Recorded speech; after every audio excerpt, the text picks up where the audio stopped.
Hi, I'm Amanda Burden at the Brandywine River Museum of Art in the Votes for Women, a Visual History exhibition. We've talked about different artists who were involved in the suffrage movement, but this particular painting by this particular artist was a discovery for me. The artist's name is Charlotte Wilson. She was better known as Lottie Wilson, and she was the first African-American student to attend the Art Institute of Chicago. She was a specialist in portraiture and was making her living in Michigan in the late 19th century.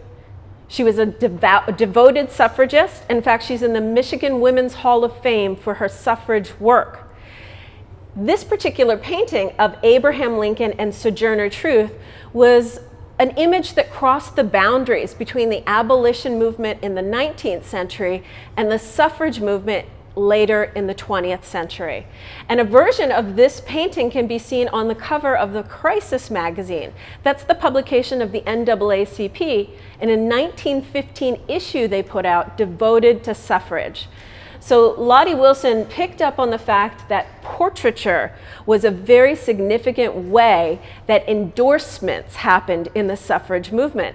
So Sojourner Truth was obviously known for her work in the abolition movement, but she was an advocate of women's rights as well. In fact, her most famous speech, perhaps, is "Ain't I a Woman?" And so she's seen here with Lincoln, who is so well known for his role as an emancipator of African Americans. And this calls to mind the 15th Amendment, which is the one that gave formerly enslaved people, men, the right to vote. And here she is with Lincoln as an African-American, formerly enslaved woman asking for her right to vote.